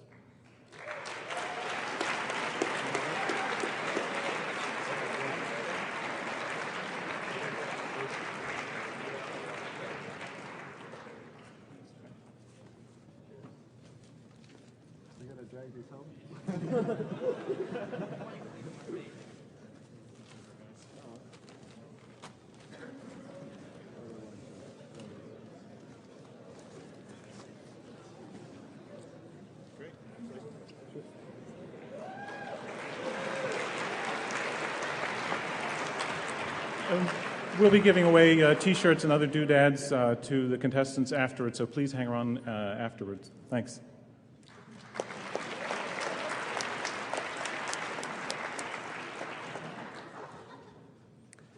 Next up with more prizes for the finalists and all the contestants, Jim Reese from ITA.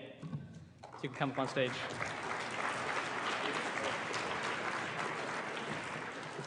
Hi, I'm Jim Reese. Proud to be an ITA software employee and an MIT alum, and ITA is very proud to have sponsored Battlecode 2007. ITA was founded by a couple of AI Lab students who saw an airline problem and they thought we can do that, something like that better. And with some hard work and opportunity to write some cool code, they changed the world. And we're still changing the world, and we want to rewrite the entire airline infrastructure from scratch. And that's a really, really big job. So we've doubled the size of our company in the last year, and we're still trying to grow some more. So Battlecoders, you're smart, young, creative, and jacked up on caffeine, and we're looking for you guys. So talk to us whenever you feel free. We're right down the street, and I'll be hanging out later this evening. For the contest, we thought we would like to honor the team that achieved the fastest time to the first kill of an enemy Archon. And that team name was 095 No Refuge. Fastest time.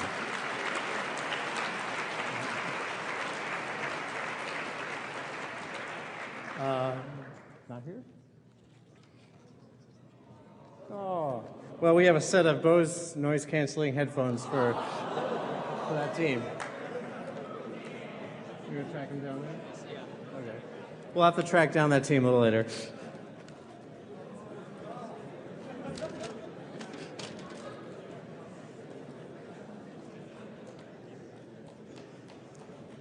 All right, and last but not least, I'd like to invite Matt Flint from BA Systems up to the stage.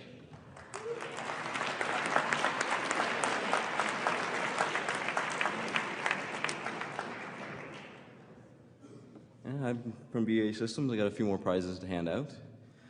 These prizes are going to be based on the write-ups that the students or the teams turned in along with their code. I don't know if you're aware of this, but each team did turn in a write-up that detailed their strategies, about 1 to 3 pages long. We recognize that most of the teams chose to focus on the code that they turned in that was just on display, and we understand the value of having working code, how important that is. So we don't mean to overtake any of the main competition prizes here. But we at BAE also like ideas, and we like ideas that can be communicated well. And we feel that for the teams that took the time to write a good report and communicate their strategic ideas well, we feel that those teams should be rewarded too. So we have narrowed the field down to 4 more prizes. The first of these prizes that we'll offer is in the category of the most entertaining report. This is the one that made us laugh the most, and, well, if you're not having fun, then why you're doing this. So this is a $500 prize, and this prize goes to team number 40, the Knights Who Say Knee.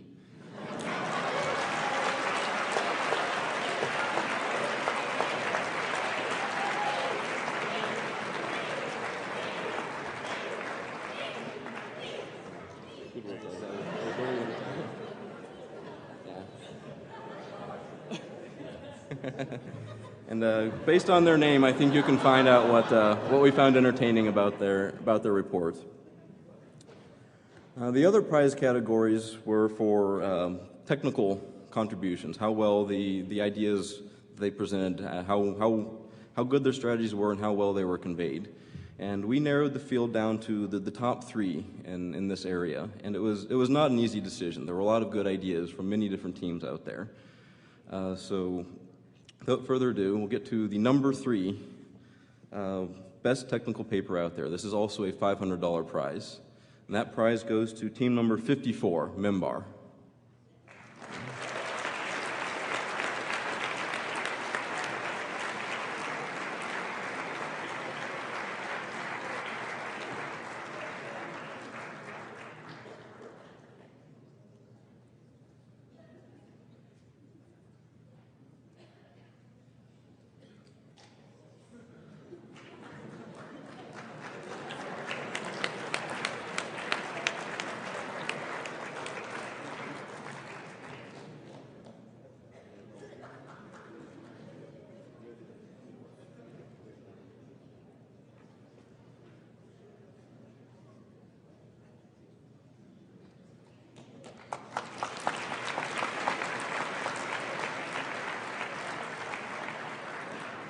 right. The second best write-up is a prize worth $1,000. Right, and this prize goes to team number 75, Safety Not Guaranteed.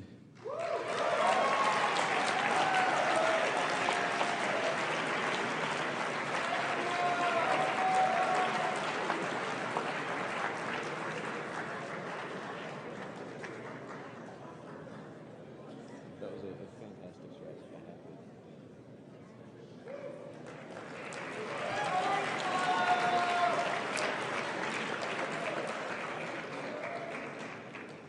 And first prize for the best technical report, a prize worth $1,500, goes to team number 77, the Sicilians.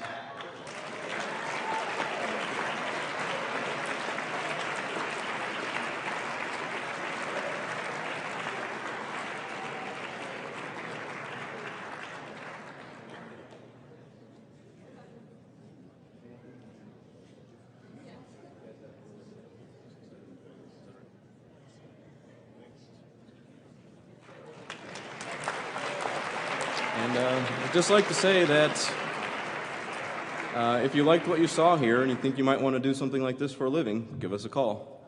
Thanks.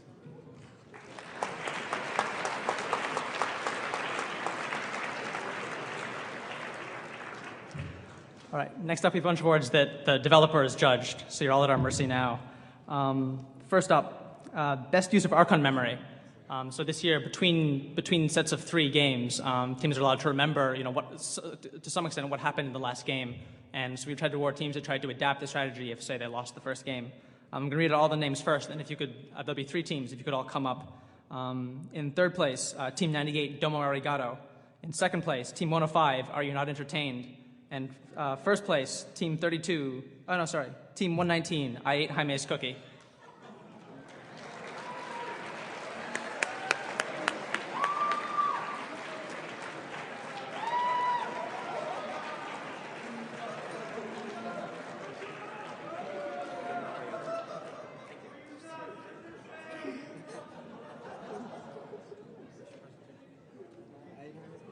Hi. There you go. Congratulations. Is it for both? Yeah, it's okay. Cool. All right. Next up, we tried to test people's navigation algorithms by playing on a very complicated map that looked very much like a maze. I guess we don't really have time to show it, but trust me, it was very hard to navigate. But some teams managed to pull it off. I'm going to read out all the names, and if you could come up at the end. In third place, so they took, third place, Team 124, CompuGlobal HyperMegaNet. In second place, Team 128, everyone but Adam Lehrer. And in first place, another familiar name, Team 32, Battletoads.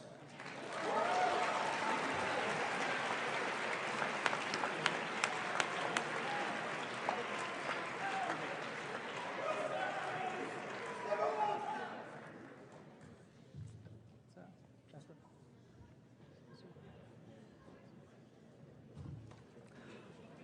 All right, next award was another challenge. We played teams against the reference player on a very small map that was completely filled with upgrades, just to see how well people could use all that energy on production and attack the enemy. We based it on who could take out the reference player in the shortest amount of time. Again, I'm going to read out the names. In third place, Team 126, Team Awesome. In second place, Team 64, Teddy Monkeys Without Pants. And in first place, Team 32, Battletoads.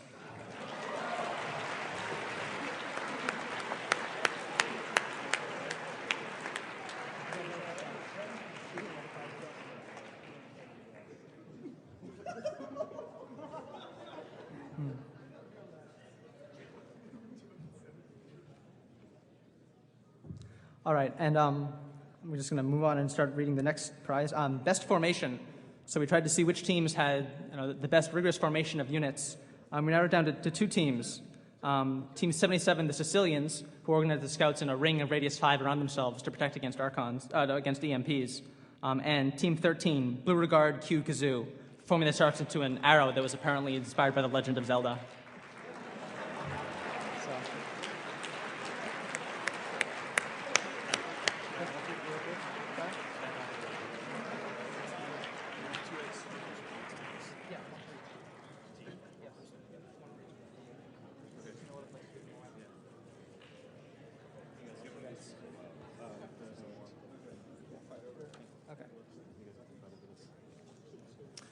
All right, one more interesting award. So we hold a seeding tournament about a week before the qualifying tournament. It's supposed to seed people for the quals. In the past, this makes the 4th year that the team that was seeded first did not make it to the finals. And 3 of those 4 years, they got as close as possible but lost the very last match and didn't quite make it. So we figured we'd give one award to the team that won the seeding tournament. It's kind of a small consolation prize. That goes to Team 12, Chebarashka.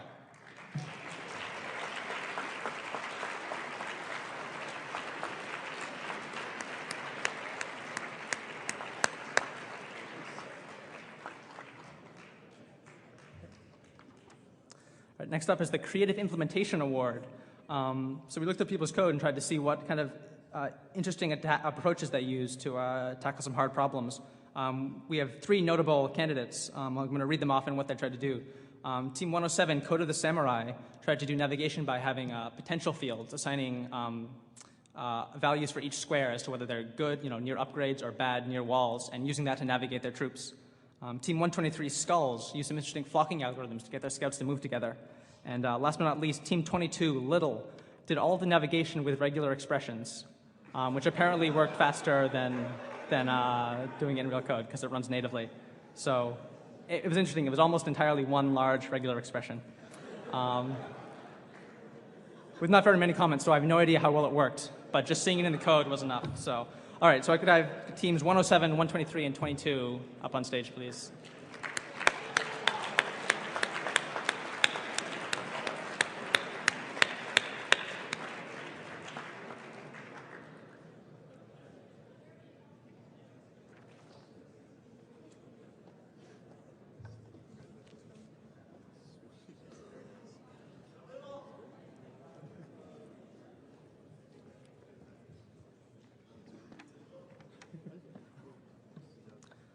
Right. One more award. Award for best algorithm or data structure.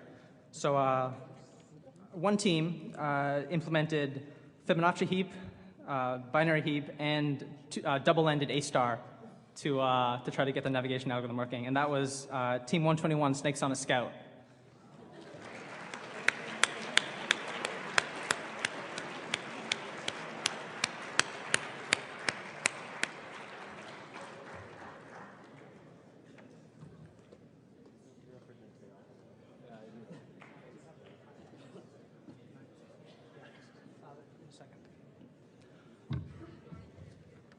All right, and last but not least, we're going to get to the top 16 teams. Today you only saw the top 8 teams competing, but the next 8, 9 through 16, we thought were really impressive this year. A lot of really good players. We were kind of disappointed to see that they didn't quite make it to the finals. There were just so many good teams this year. So we wanted to award the 9th through 16th teams. And we're going to try to get them up on the screen, at least show the names. Unfortunately, there are too many to have them all come on stage. But if you could have a huge round of applause for the 9th through 16 teams.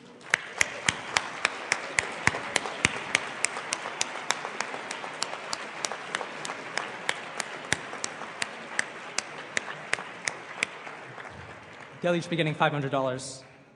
And moving on to the top 8, if I could have the 8th place team, Jaime from Who Ate the Cookie.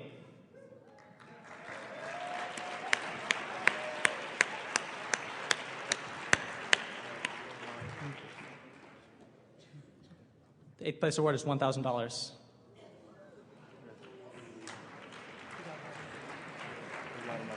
Okay. In 7th place, Team 43, Bloodthirsty Lawn Gnomes.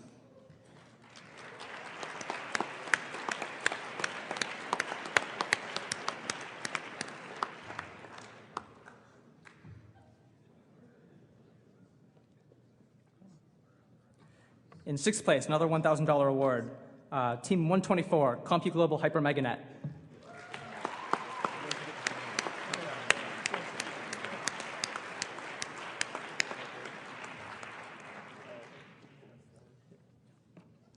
In 5th place, another $1,000 award, Team 2, CTU Cambridge.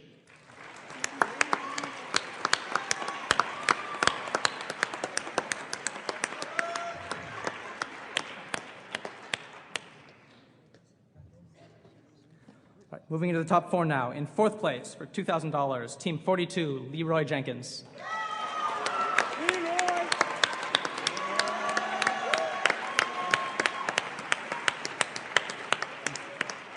So I don't think I've heard the Leroy Jenkins team giving a Leroy Jenkins impression. Which one of you does it best, and would you mind coming to the podium and giving it your best, Leroy? Go for it. No, you're putting me on the spot. I kind of am. Leroy Jenkins!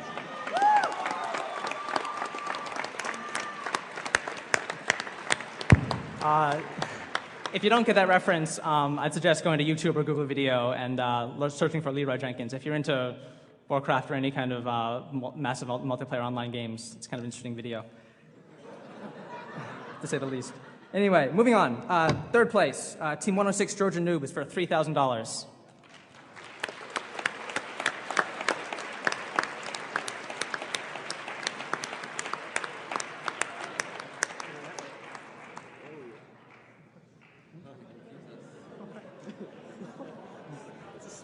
Apparently they have a bug in their pathfinding algorithm.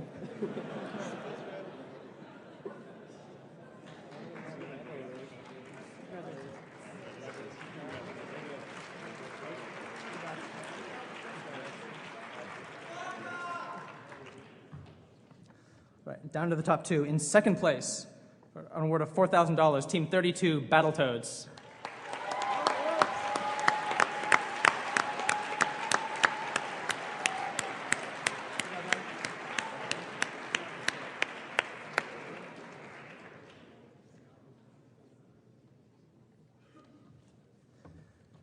And finally, in first place with an impressive clutch victory, Team 63, My Other Programming Languages Scheme for $5,000.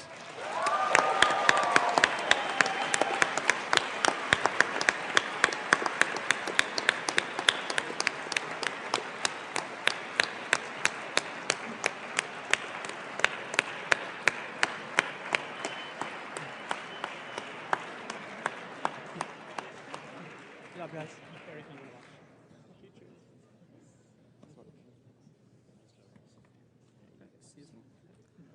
All right, that does it for the prizes. I have two very important announcements to make. First, if you were a finalist or received a prize, could you please come back on stage? We have other stuff to give you, lots of goodies to give away. And second, another good day for everyone, T-shirts. They're out in the lobby. Do not stampede, please. We don't want any deaths over T-shirts this time. They're organized by shirt size, so you'll see signs for small, medium, large. Go to the tables. You'll be handed a shirt. Also, if you're a finalist, we have shirts reserved for you, so you don't need to go through the stampede. Thank you all for coming.